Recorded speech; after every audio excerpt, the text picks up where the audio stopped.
Welcome everybody. Today I'm here with my longtime student, friend, brother, disciple, Fred Sparks.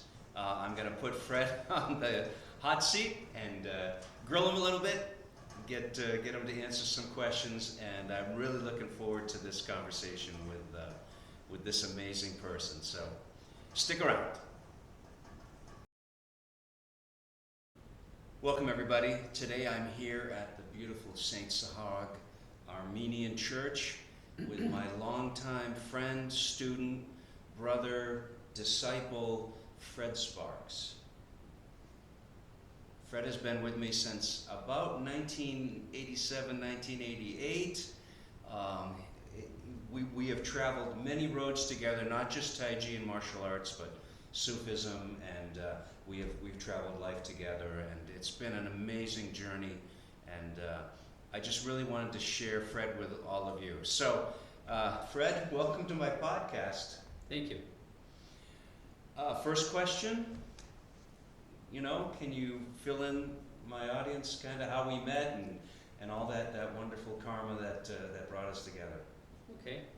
Well, so it was 1987, and my younger brother Robert was looking to learn martial arts, and he heard about this famous Tai Chi master that moved to St. Cloud. And he looked him up and found out where he lived, and he went to his house and he knocked on the door at something like very early, like 7 or 7:30 a.m. And T.T. Liang answered the door in his pajamas. And he invited Robert in. You never invite the vampire in. Robert was there for almost the whole day. They fed him, and T.T. Liang told him countless things that I wish were recorded. And then told him that his student Ray was teaching in the cities, and that he should go to Ray. And there's a part 2 to that story.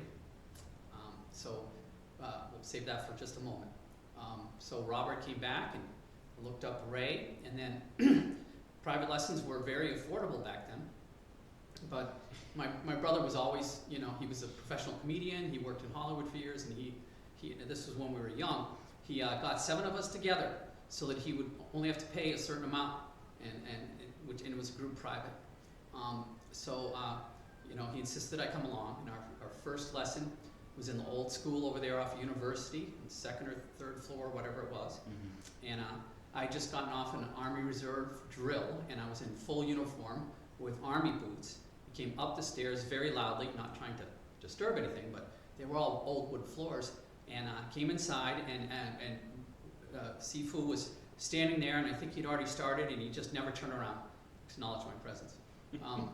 I didn't know what to think about that, but basically, about a year later, I was the only person left out of that.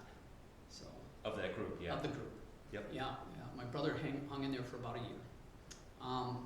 And so that's how we met. Now the part 2 is what happened when T.T. Liang sent my brother Robert on his way. And I didn't find this out for something in the vicinity of 25 years later. And this gentleman needs to tell you about the phone call he received. When Liang said, "This crazy man is coming to you"? Yes. Yeah. Yeah. And that was your brother? Yeah.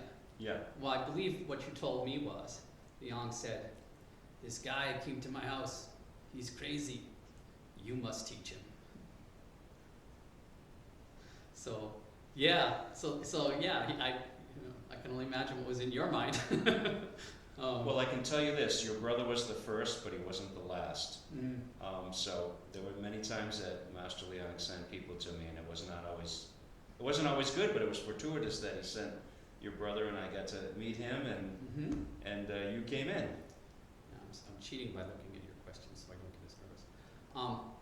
Don't worry, it's So- how we met. This is beautiful. I think another thing of note was, for me, it's a big deal in my life, was I don't know exactly how long it was. It was something in the cycle of the first year that your teacher, T.T. Liang, had his retirement demo. Mm. And we weren't even far enough along to be able to participate in any of it. But somehow I either asked or was asked to film it, and I had my dad's video camera and a tripod. And if you watch those video clips that he has, the first ones start looking down the path of everybody doing the form. But I quickly realized we couldn't see everything, so I moved the camera back behind the whole crowd, and I spent the next 3 hours standing on a pile of pillows, trying to, struggling. It was like, my calves were sore for days, I'm not exaggerating. And so I was in the back like this. So there's only one photo of me standing on the pillows when they took a group shot on the way back. But that was my honor and privilege that I actually filmed that. That was that farewell to the master Yeah, the farewell demo. to the master. Basically, I mean, it was a 3.5 hour or something. We showed everything. Master Leong's complete system, students, grad students. It was a remarkable event, and you know, I'm so thankful that you filmed it for us. Yeah, it was a big wow, and I consider it a little badge of honor that I stuck it out for. I'm telling you guys, we'll do this sometime. Stand on 3 or 4 huge pillows for 3 hours. Kind of a badge of honor. But it was, you know, we had seen some of your advanced students doing things in the classes and stuff, but we didn't know, we'd never seen everything that was possible that could go on. That was actually the first big snapshot of it. So we were just like, whoa. And of course, we were all in high energy because we wanted to show off for Master Leong and show him Shaolin forms that he had learned younger days that he had even stopped teaching, but you know, we had learned from other teachers, and yeah, that was you know, at some point I'll put there's like a demo reel of that with like highlight clips. I'd like to maybe dig into that. And, You put a few up. yeah, that was it was just a great It's a great moment actually in our history. Yeah, and it was really wonderful. It was very sad because at that demo was when he said, "My house is sold, I'm moving to Florida." Yeah. We were like, "What?" And so that was like when he first came there. So the whole thing was very bittersweet, and yeah, it was interesting. That was actually when I first met your student Joanne, because she was in day classes, I believe, and that was my first introduction to her and her husband Phil. Yep. And was that the first time you met Master Leong? Yeah. And you had met him other times after that, right? Just a couple. Yeah. Yeah. You know, some great memories there. Should I share them? Yes, I'd love that. So- the audience would love it. So there was a period of time when Sifu Ray had gone out of town, and the school carried on with his former partner, and Master Leong, I believe, was in 1991 or so. Someone had arranged, well, it was that guy Stewart, he arranged for Master Leong to do a demonstration in the U of M campus, and it was freaking hilarious. You know, people did some things and all that kind of stuff, and when Master Leong came out, he didn't want to cooperate. He saw these children and these parents in the front row, and all he wanted to do was talk about children and parents and how wonderful that is, and that's what life is really all about, and don't worry about any of this stuff on the stage. This is the most important thing. And the guy Stewart tried to, you know, control him, you know, and like apologize for him. It was, you know, very, it was almost gaslighting.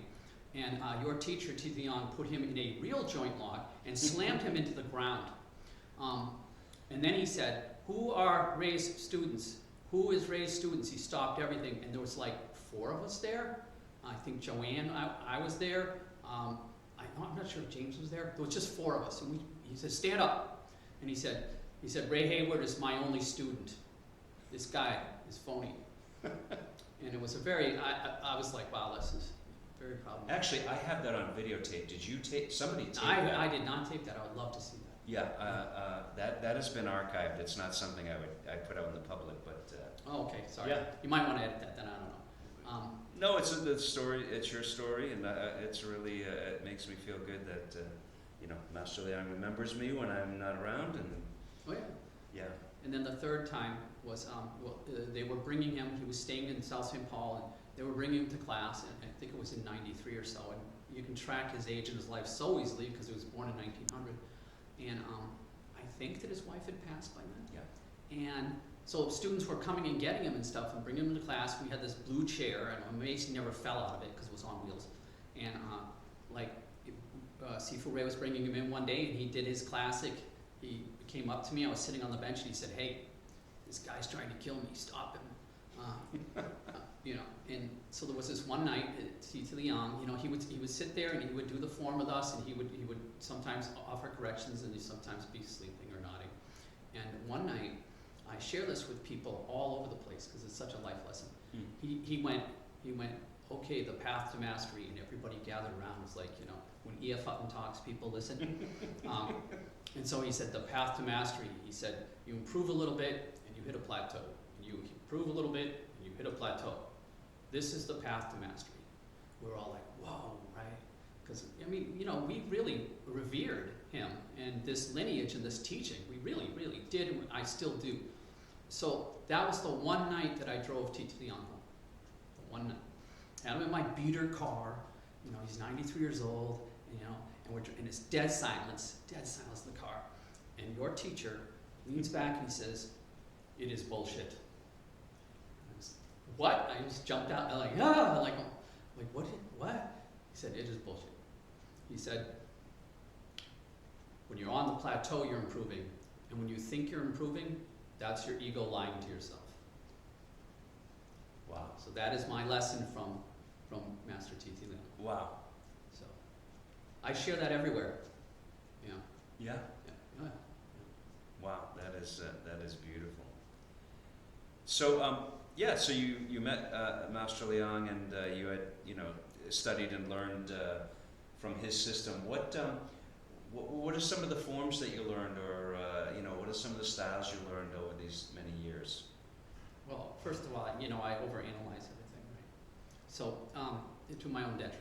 And Sifu sent me a list of questions. What styles have you learned? I think that needs to be reworded to, what styles did you teach me that I had known at a period of time? Because if I really learned them, I would still be able to do them, right? Because that's like the truth. I like to tell all the students that I am, in fact, his worst student. I am, in fact, his worst student. And I hold that title with grace and dignity, because it rebounds into something else. It rebounds into wanting to look and find out where I'm wrong, and wanting to find the correction for it. But you know, we learned in that morphing period. There was a time I was doing privates in Woodbury on a slanted gravel driveway, and this guy is holding super low postures, and I'm sweating bullets and sliding down the driveway and everything, and you know. But as I best recall, we learned the form, and then I wanted to learn weapons, and he said, you have to learn the cane. And then I learned the cane, and I said, I want to learn weapons, and he said, you have to learn the knife.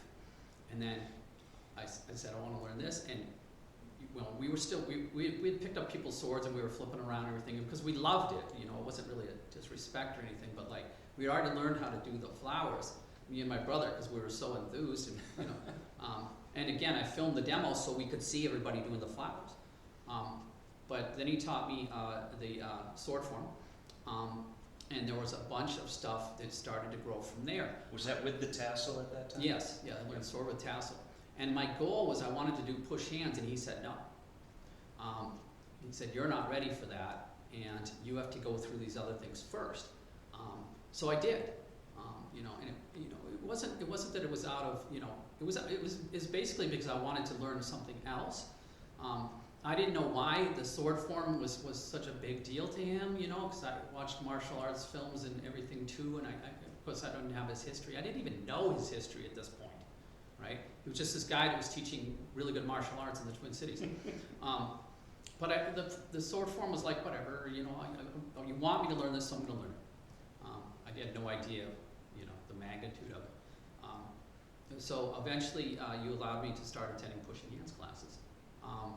And it was later, I mean, I think I learned the $5 staff one. And it was later that this man started to really like offer me and work with me about some things, you know. And there was an old school teaching about like you really had to like earn a person's trust before they were going to show you some stuff, and that was in play at that time. There was no walking in the door and here's how you break somebody's neck. Not that you do that today, but you know, like we had to like, there was a period of time, you know, to become what he used to call an inner door student. And I stuck it out because I really, the pushing hands was just fascinating.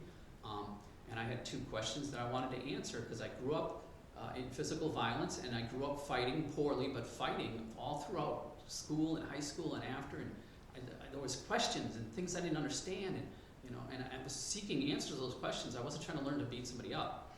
In fact, I haven't hit another human being since August 15th, 1988, with a fist. To be exact. To be exact, yes, because it's a very important date in my life. So I have what they call clean time on my hands. But in the 90s, then things began to open up, and he was ready to throw upon me whatever it is I was willing to take, and I wanted to learn it all. So there was, and it's all from him. There was the northern praying mantis stuff, and there was, I think I went through 4 or 5 forms there, and there was a 2-person bungbo. There was like the monkey staff. He had introduced me to Bagua. Secretly, I hated it. It made me dizzy, and I was like, oh, but I just did it. And it's like, it wasn't really to like impress him or kiss his butt, but it was like I wanted him to see me as a good student. So if he told me to do something, I was gonna try. I was gonna do it. But my heart wasn't in it then. I think that's Has like. that changed now to kind of like Bob? Yeah, I love it. Yeah. Today I love it. But and then we did some southern praying mantis stuff back then.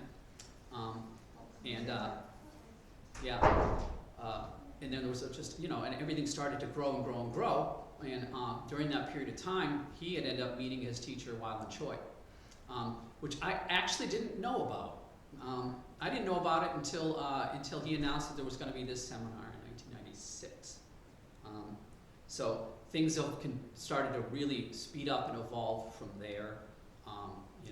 But basically, like I learned one Choi Lafoot hand form and one knife form from a friend that had moved out east. That's all the martial arts I've studied, judo in high school. But that was just me getting thrown on the floor. So It's a hard question, but do you have a favorite style or a favorite form or a couple or, what's your faves? Oh, some of these questions baffled me. Good. Because of my personality. So, half kissing your butt and half true. My favorite form is whatever one he's got us working on. Honestly. Because it changes. It changes, And so What changes? Like, is it by slowing down, doing the detail of the learning and? Yeah. So it sounds a little bit esoteric and fancy, and look at me, I'm fancy, whatever. But it's actually true because I couldn't pin one down. Now, years ago I could have. I would have told you bungo. Even just a few years ago, I would have told you it was one of the Xingyi forms. It definitely would have. But, we have this phenomenon where I'm not a good student. And so what happens is he goes through a period of curriculum and then all of a sudden, boop, like when they touch the dog's nose, beep, it's boop, we're on to the next one. And I'm always like scrambling, like my notes are terrible. And, in this day and age where he's letting us film clips, oh my God. So I am like a visual learner. So even just a 10-second clip is like me filling out half a notebook. Because everything that I thought and saw when that clip was being filmed, when I see it again, I rethink it, all of it. It all comes back and my notes are just, some of them are good and some of them are scribble. So there was a lot of stuff that I lost. I really liked the spear form when you taught it to me. One time you were teaching me a 3-section staff form. The Shaolin spear form? Yeah. And at one time you were teaching me a 9-section whip form. But, it was the bungbo, and then that was the Tai Chi form, and the Tai Chi form comes back and forth because now the Tai Chi form is becoming my favorite again. Now that I'm finally able to do it after 35 years, that's a long story. Pretty much, I know one of your questions is what do you do every day? So we'll get to that. Don't worry. So I really like the 64 mother palm set. Really like that, I like all of it. So I don't know. I totally get it. I mean, really,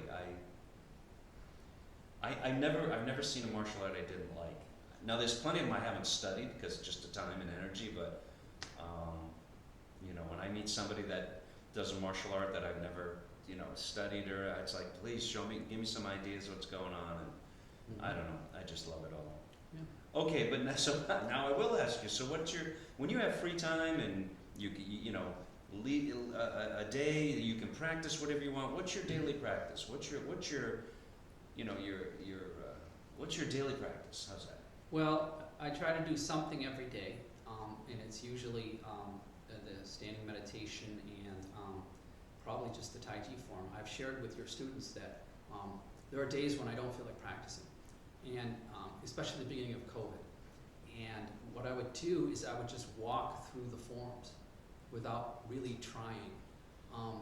And it tapped into this because I couldn't get myself motivated. So, you know, there was a Xingyi, when your teacher came out, I think on his first trip back, we did a Xingyi part of the seminar. And we all lined up at the end, and we started to go. And it was so funny. We didn't make it halfway up the floor before he went, no, stop, right? And Weiland Choi were like, what? He's like, I don't know exactly what he said, forgive me, but I think he said terrible. He's like, you don't have the body, right? And he talked about the body and having a relaxed body. So I started to do everything without a bunch of effort. I was doing the Xingyi like it was Tai Chi without a bunch of effort because I needed to get going. I couldn't get myself going. And I would just walk through it, and I'm not trying to impress anybody. I'm not trying to go super low, but I'm trying to be relaxed from the pelvic bone up. And then I would start practicing some more and practicing some more, and it gave me the ability to ease into it instead of being like, oh, here's where I left off, you know. So basically weekly, since we've been doing the left-handed form, I'm doing that, you know, every day. Every time I get the opportunity, I do the Mother Palm set, Swimming Dragon, the Liho Bafa, 12 animals. And it's not all of them every day, but it's like at least one or two of them on top of that every day. You know, and you had suggested that to me years ago. What's the other one I've been, so 64, Swimming Dragon I needed to recommit to. The Liho Bafa 12 animals, and then I'll drop into Xingyi once or twice a week, and just again, that was where I was doing it walking. And what I have done is he's taught me 4 Xingyi forms, and whether I'm walking or really doing effort or whatever I'm doing, I'll just work on one piece of it, try to make sure the steps are correct, try to make sure the Tai Gong is correct. But I'll do all 4 of the forms like they're one form, because that way I don't stop. And I don't take a break. You don't have to take a break, they're not that long, especially if you're not trying to like impress Weiland Choi, who you could never impress. But I just do them in flowing. First one, second one, third one, fourth one. And I just take it easy on myself, you know. And so reacclimate, figure out, oh, I forgot a part. So it's things like that. One time in Chicago, I had asked Master Choi, because there's 3 levels or 3 ways you can do Xingyi: Mingjing, Anjing, and Huajing. So Ming means obvious, An means hidden, and Hua means transformational. Oh. And you know, he said Ming is when you see somebody do Xingyi, you see the power. And so I asked him one time. I said, how do you do the Xingyi at the Huajing level? And he looked at me and goes, you know it already. And I said, what? He goes, that's like when you do Tai Chi. And he started doing the elements all even and just with no power and the footwork, and it was no stomping, it was just smooth, and it was absolutely beautiful, but you could see the power. It was like a snake coiling. So that's what you were doing. That's the first I've heard. Yeah. So that, you know, some people think you can only do Xingyi hard and fast. He did it like that. It was amazing. Yeah, that feels good. I mean, we've all seen him do the Mingjing where he explodes, and, Right.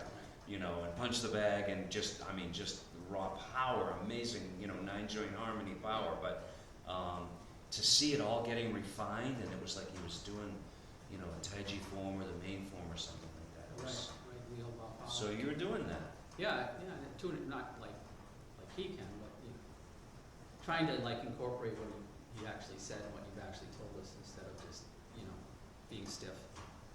Telling myself I can express power, because I can express power, but I'll always do it at the wrong time.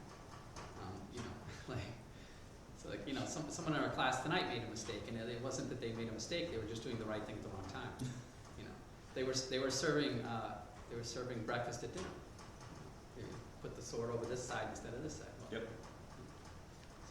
So could you, you've taken some seminars and workshops with Master Choi.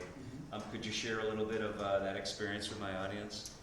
Yeah, so I didn't know what to think when it came up. It was in 1996, and Sifu Ray and some of the other people were very excited. I didn't know that he had begun to practice with this guy, so I was like, why didn't he tell me?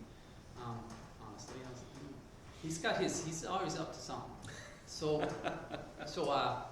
here we are, and I have no history on this, and I have no idea what's happening, and here's this guy, Wyland Choi, and he's wearing this Chinese outfit, and he's short.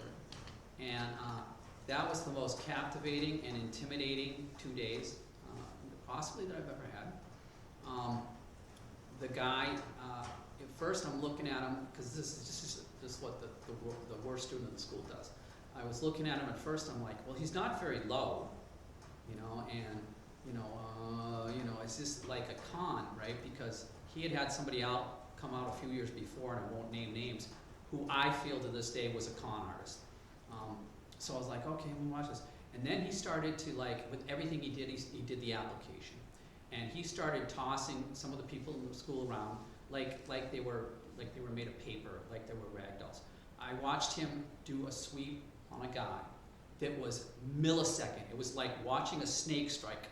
It was millisecond, and that person went, my father used to say, ass over tea kettle. I've never seen anybody get swept that fast in my life. And he has So, one time in Chicago, Mhm. and this is on film. I'm doing something with Master Choi, and he gets in and he goes, "Hey, take your glasses," because I have my glasses. Mhm. He goes, "Put your glasses over there." So I just reach over, I put my glasses over there, and he gives me one of these, leg in the front, hand in the back, sweeps me. I flipped, I hit the ground, I got up, and because it was so fast, I was dizzy. I was like, what? Mhm. Like you said, it was the fastest I've ever been thrown like that. And he had all these new concepts that are kind of obvious to us today, but his pulls were devastating. And he did pull me on one occasion. His ability to know exactly what was coming next. It was profound, and the amount of power that he could generate. He had one student, and you have this on film, and this was a big guy, a student of yours from Delaware, I believe, and just pounding on his abdomen, and he's just talking. Now, I was standing right there, and I'm telling you, you could hear the meat hitting, and he's just talking. See this? He said, "See, this is easy." What the hell? And then later on he took. But you remember what happened at the end of that? So that was my student Brian. Yes. And so Brian's punching him in the stomach, and he's got a really good punch. And Master Choi's talking, and then at one point Master Choi looks at Brian, he goes, "I still don't think you believe me. Kick me." And do you remember Brian? And Brian's a black belt in Taekwondo. Now he's kicking Master Choi in the side. Master Choi's just hanging out there talking to people. It was, yeah. But he took that same gentleman, I didn't want to name drop unless you did, and he had him brace his hand, and he knocked the guy off his feet. Now he had to be at least 250. Yeah. With one finger. Pa! Boom. And that was the first time I heard him say something that has stuck with me ever since. Me and my kids used to say this when we were playing. If I like you, I hit you. But if I do this, I'm going to kill you! And we did that at home, and my kids would come up to me when I corrected them, and they'd go, "If I do this, I like you." And I'm talking like when they were 3 years old. It was a lot of joy. It was so impressive. I felt extremely humbled, and it was just overwhelming. It was so much information, and so much enthusiasm born out of it later. But the actual experience was very intimidating for me. Oh yeah. So. No, He was the highest level. He was something that you only see in movies. I've met some other people that had abilities and skills. I've met people that I actually met 2 of the UFC champions right before they won championships, went on my trips to Las Vegas at the Ricardo Perez School. And I wouldn't go anywhere near those guys. They're freaking monsters, you know, and highly skilled people. But I never met anybody who had the skill set and the power ever, other than Sifu, Grandmaster Wyland Choi. I mean, for real. You know, and I think he was in his prime. I think he was in his mid-50s. Yeah. And ooh, man, yeah. And he shared with us that he used to do demonstrations. When after he did the finger thing, he said, "I used to break coconuts." I'm like, I believe you. And he said, but one time I broke one and it cut my hand, so I stopped doing it. Crack coconuts. But you know, it's like you have it on film, a lot of it, and you know. But like seeing is believing, you know. And he was definitely like I couldn't feel him. It was like pillows. No, he was absolutely soft as cotton, hard as steel, and in the blink of an eye. I mean, that's like the martial arts standard, the gold standard. Can you change from cotton to steel, or steel to cotton in the blink of an eye? Not gradually. You know, oh, I'm kind of relaxing now. No, he could go, you know, 1 to 10, 10 to 1, and yeah. And the other thing that always amazed me is he could explain it. He could explain it, how he's doing it. He could explain some of the martial art classics that were really kind of, you know, what the heck does that mean? And he really, you know, showed that scholarly side where he really was well read and just knew the inner meanings. And you know, and then after a while, we realized, wow, we're embodying those classics because of his teaching. Right, absolutely. It's the last thing I would share is that, and you well know this, I'm sure all of your students do as well. He had a thing that he could do, and it wasn't, you know, hocus pocus. It wasn't, oh, the chi, although he had some amazing things he could do with chi that you could actually feel. He could, when he did his breathing, he had us put his hand on his back, and it felt like a little mouse was running up his spine. And he's like, that's the chi. And like, oh my God, right? And I was one of the people on the film, I got to put my hand on his belly, and he went like this, and you could feel a ball in his belly tracking his hand. And it's just, I never met anybody who could do that.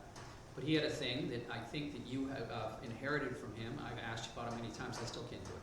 Where he could put a hand on you, and you were basically paralyzed. He basically somehow connected to you, and connected to your root, and connected to your feet, and you couldn't move. And he did that to Paul McGee in one of the seminars in the later years, and we have it on film, and he just put his hand on him like this, and Paul McGee couldn't move. Yep. I've never met anybody who could do that. He did it to me many times where he just in single hand pushing hands, and just a little bit of movement, and then boom, and you're stuck. Like you were just stuck. Yeah, like you couldn't shift, you couldn't turn, and if you tried to adjust, he just kind of hold you there. Yeah, it's you amazing. know, that's what they call seized. You were seized. Yeah. And he just, you know. But even what he was teaching us, and even in that first seminar, some of it was so practical that you walked away from there, and some of it you could do. Some of the Liho Bafa animal stuff, the swimming dragon, and the lun. Maybe not as, of course, not as well as him, and maybe not as well as we can do it today. But you walked out of that seminar, and you could do swimming dragon, and you could defend yourself with the swimming dragon. Absolutely, 100%. You know, Yeah, it's that solid. You know, he made the applications. He could show you the classical applications, but he'd say, "Well, no one's going to fight you like that on the street." He said, basically, they're going to try boxing or some kind of wrestling, and he could show the classical application, but then he would also go, "Here's a really practical way to do it," and they were really simple, but they were really effective. And you're doing this, you know, 100-year-old form or however old the form is, but it was relevant to today, the way people fight. now, one of us asked him a question, and I think it was me. My memory's not 100%, so whatever. But I believe it was me. I asked him at one point because he like explained that like sometimes when somebody pulls you, you just push them, and that was out of freaking Mars, right? Like that was coming in out of orbit. Like what? And I asked him. I said, well, why do you push somebody? And he did this on 3 occasions. My memories of Master Choi is looking at me like this, right? Yeah, you did it the last seminar. Like, you're crazy, right? He said, why do I push somebody? To hit them! Now, again, you know, like with our lineage and everything, it's like you push them or you push them into an object, you push them and run away. You know, you push them so you can hit them, like mind-blowing. Of course, well now that makes perfect sense, right? But if I had never heard that, I mean, me personally, I never would have thought of it, you know? Yep. So like all of his stuff was like so that you could deal with business and not necessarily stand there and fight either, because he talked about being very evasive. He did one time to me, he did a jumping front kick. He goes, I'm gonna do a jumping front kick to you. He said, you defend yourself. So he did a jumping front kick, I moved out of the way. Mm-hmm. And then he goes, okay, put your arms up, put my arms up. And he pushed me. And he pushed me, and I fell back, and as he finished the push, he did the jumping front kick. He put his foot right on my heart. He goes, yeah, if I do the jumping front kick and you're not busy, which is what he calls off balance, Mm-hmm. he goes, you can dodge. He goes, but if I push you and I make you busy, he goes, then I can do this kick. He had a lot of sayings. You busy, I'm lazy. You lazy, I'm busy. Right? And he had one that is stuck with me. I'm like I'm consider myself in recovery from I'm clean and sober. And I share this with people all over the place, like in different parts of the country. He had a saying that stuck with me ever since. He said, you fake, I'm real. You real, I'm real. Right? And like that is like part of my recovery program. It's like I can't fully explain it in this interview, but that is like beyond like fighting. You know, that's like being able to have boundaries and standing up for yourself. You know, and when somebody challenges you or tries to verbally abuse you, like I'll just go off of this. So like first of all, if you're gonna like come at me to be condescending or disrespectful, I already know you're fake. I had a confrontation with the CEO of my job. I've worked the same job for 27 years because people were constantly trying to like torpedo me or like assassinate my character. And I told this man, and he accepted this information. I said, if anybody ever comes at you putting me down to try and get their way, know that they're completely full of it from the start. Because a good idea doesn't require you to assassinate somebody's character to get it, to get your idea through, or to proceed with the idea. It does not require you to put down other people, to harass other people, or to abuse anybody. So when it comes to interactions with people and having personal boundaries, if you come at me sideways or disrespectfully like that, I already know you're fake. So my answer is, I'm real, right? And then if they want to come at me with some more BS, I go, you think you're real, I am real, right? Like, let's deal with this. And so I have the ability now today to stand up for verbally, to stand up for boundaries in any environment, in any chaotic situation, right? Because I already know that if somebody needs to disrespect me or try to coerce me or anybody else in my purvey to get a point across, I already know they're fake. You know? So I've heard it put another way too, which is you don't have to make me less to make you more. right, same teaching. Yeah, I teach people, and the people I sponsor are ward off, and that came directly from him. But it's for our human relationships. So ward off is you're claiming your space. You know, like this space belongs to you. I teach this to women in recovery. This space belongs to you. Nobody comes in here without your consent, right?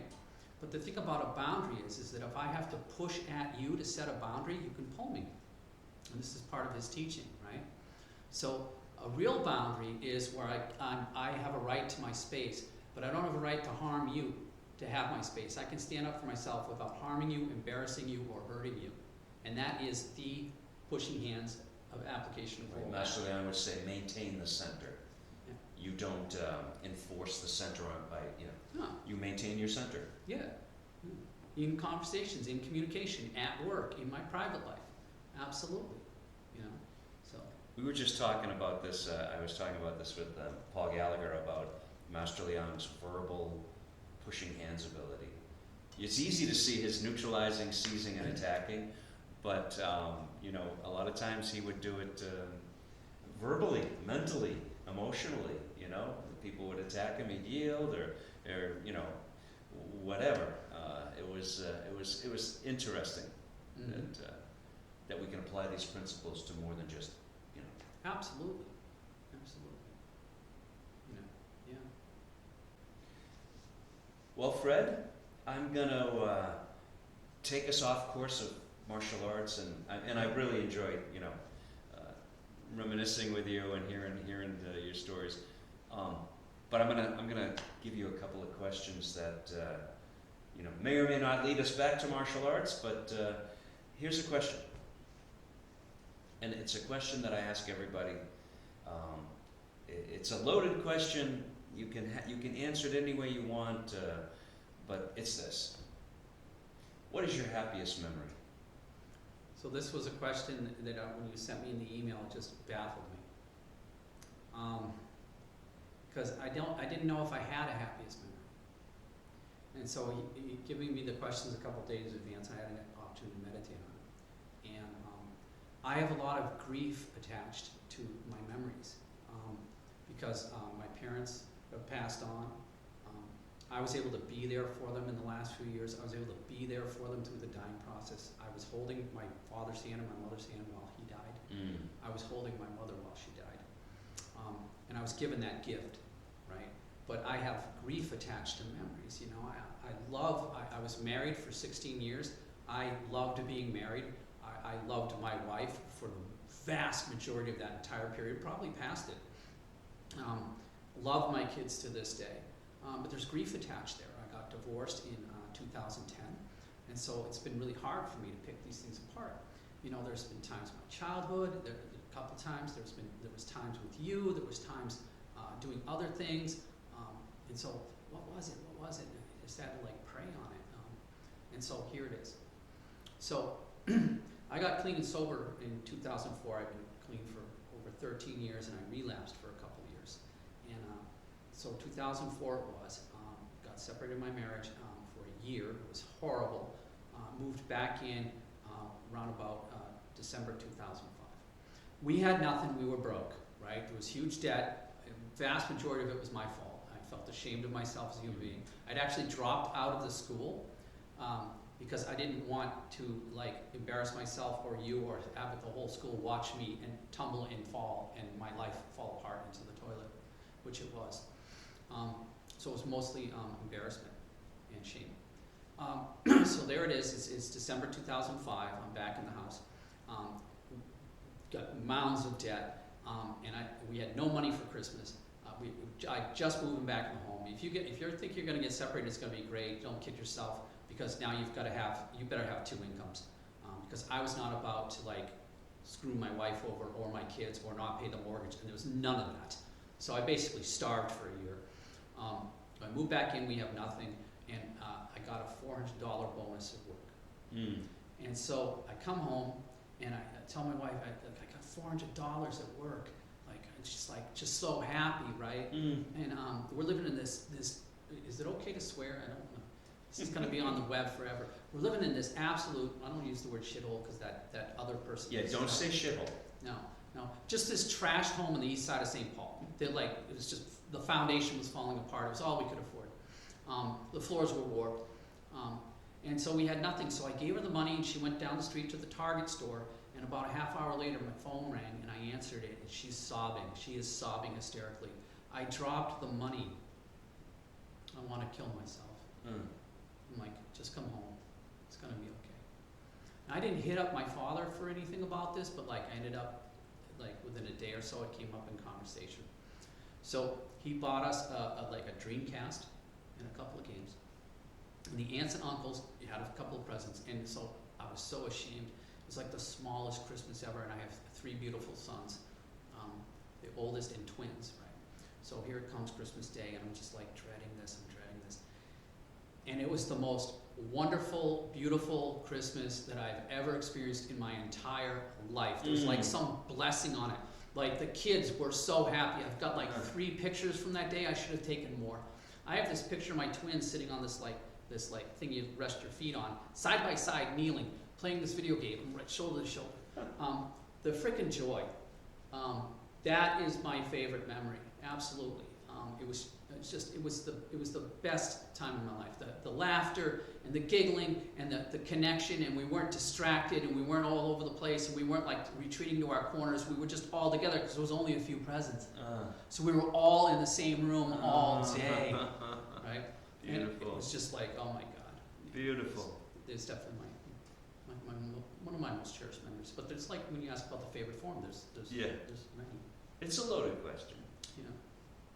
So. But I'm always myself, I hope you are too, I'm always rewarded by the answer. And they've always been spectacular.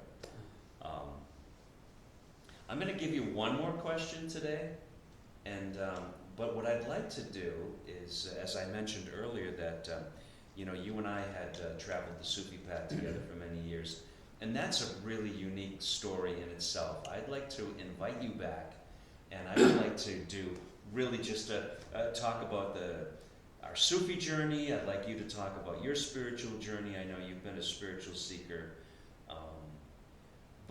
So here's my last question for today. Okay. You're looking in your magic crystal ball. You got your crystal ball on the table. You look in there. What do you see? Well, this was the hard one.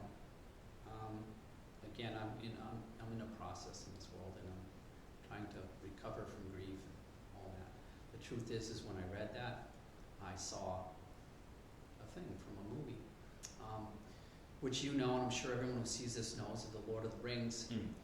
When Frodo looks into the mirror of Galadriel, and he sees Hobbiton burned to the ground, and his friends in chains with orcs whipping him. That was the very first image in my mind.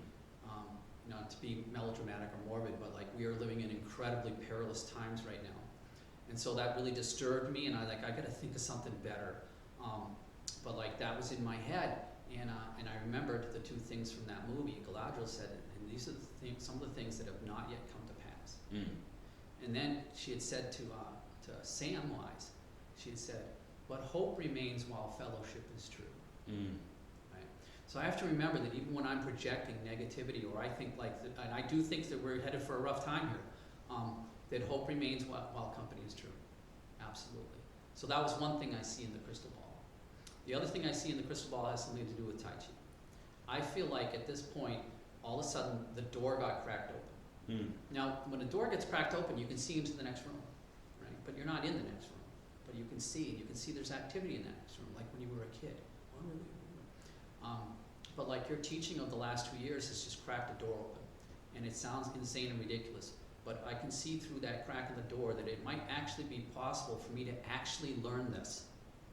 Like actually be able to do it, like on the real, like 100%. It's in the realm. There's the door cracked open, and I can see it. I'm not there, but I can see it. So like there's always things going off in my head, and like I have to make a real effort in his classes to just shut up, because I'm having all these light bulbs going off, and I don't know if that was what it was like when you studied with Weiland and Choi, but I imagine it was something similar, But it's not a hopeless thing; it's a hope thing. So I see that. I mean, this whole time, I always thought that Master Leong had the best retirement plan of all, and we've talked about this many times. That like you get to your retirement age, but you're still healthy. You can still walk, and you can still do this Tai Chi Chuan and these other internal arts. And you have something to do in your retirement with some supplemental income that keeps you energized and engaged. And that's my goal. It's been my goal this whole time. However, I've also come across the path where I've gotten to the point where I had to decide to divorce myself from the idea of being a teacher. Because it can be so self-destructive and elusive. And it can ruin a person's practice, and it can ruin their temperament. Because now all of a sudden what they end up caring about is their title rather than what they can actually do. And what good is it if I've learned all this stuff if I can't hand it to you? Like it's pointless. Now it's just being selfish, right?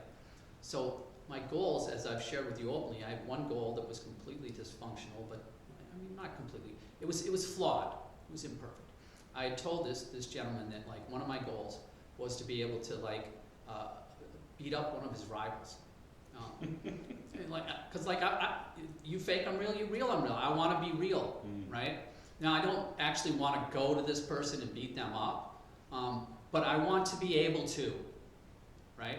I want to be able to mop the floor with this individual. I do. I want to be able to do it. I don't want to do that to that person or anybody else, but I want to get to the place where I know I can, right? So that's been a goal, you know. And then the reason I haven't decided I'm never going to teach. I just decided like I have to rid myself of the ego flaw of wanting to be a teacher, because there's so many people outside of our school that are teachers out there, and their stuff is crap, right? There's a lot of great people out there. Don't get me wrong. Like there's a lot of fantastic talent and real lineages and people who can, but just fascinating stuff. I follow it all on social media, but there's a whole lot of crap, right? And you know, like some of that is because they got to a certain level and then like they started teaching and then like it ended, you know. And it's just a trap. It's a trap. It's a mental trap, and I don't want to fall into it. So, you know, I think one of the things you have to really do is understand. Like in recovery, we call it planting the seed. You have to understand when you're teaching somebody that like you might be giving them too much. You don't want to overwhelm somebody to the point where they walk away feeling discouraged, right? And we can all only focus on one or two things at a time. I was taking personal inventory when he had his school at the Ivy Building, and I was going home and I was just taking inventory and I was writing, and I was baffled. Like sometimes I'd go into his school and I could do everything we were doing, and it was succinct and I was on point. It was like, oh, all right, this is great. I'd go in 2 days later and I'm in a freaking fog. Like I can't even track, right? Like what, this is like, I'm terrible, right? Like what is wrong with me? And I kept journaling it and journaling it and journaling it. And I finally looked at the journals and started to read through them, and I realized something. Like people have a bad day, right? You have to go to work and you have a really stressful day and you come to class. I can't focus when I have a day like that, right? I'm gonna have good days and bad days. So I'm not like bad or good with my ability to focus, and so like you have to really like offer that to everybody else. You have to understand that there's nights that these other, my co-students is what I call them, can concentrate. There's nights they can't, right? There's nights that I'm distracted because something else happened out in life on life terms happened, and you have to offer that same grace to everybody, you know. And like it's really important to understand, you know, if you really want to be smart about it, right, that nobody comes to his school to learn from me, and this is something I've talked to you about. Nobody. And if I went to one of his seminars, none of you there would want to learn from me, because I want to learn from this guy, right? So it's important to to center yourself, you know, and to make room for other people, and to listen when the other students ask a question, because it might be something that you weren't thinking of that you needed to see, right? So, you know, humility plays a big part in like wanting to like have a lifelong practice. You know, and not teaching because I have to prove something to somebody or prove something to myself. It's like it's off from the get-go, you know. But actually wanting someone to feel welcome, actually wanting someone to feel safe, like it teaches you a whole new level of this Tai Chi Chuan and the pushing hands. Because I'm not trying to hurt his students. I'm not trying to impress them. I'm not trying to overwhelm them or look what I can do, right? Because I go gentle with them, because my main goal when I'm working with your students as a fellow student is to not scare them, to not intimidate them, and to help them to feel more comfortable when somebody's this close to them, right? I mean, the stuff you're teaching us is awesome, but like that's like the esoteric piece that has to take place, right? I don't need to be sitting there and scaring his students or putting power on them when it's inappropriate to do so. You know, that is just self-destructive, and it dampers, it harms people, even if it's just emotion. So I think there's a lot more to this in how we learn how to live and interact with people than just learning a form or learning how to meditate. So, was that too much?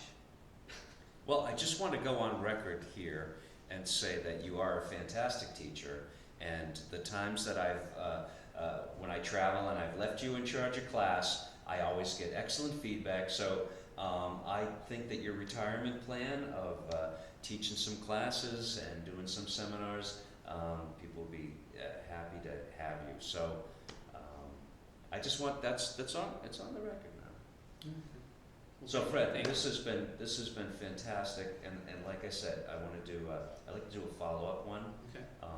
I'll send you some other questions, but you know, sometimes it's good to go off script and and see what happens. And I'd really like to have that discussion of definitely our Sufi journey and your spiritual journey. And so I'll be contacting you. Okay, well, thank you. Well, thank you. And I'd like to thank you all for your subscriptions and the comments and the support. And this has really been a great journey for me personally. It's been another facet of my teaching and sharing and learning, I mean, from my guests and from all of you. So I really appreciate it. Thank you. Thank you, Fred. Yes, sir. Thank you all. Stay tuned. More podcasts, more lessons coming. Thank you.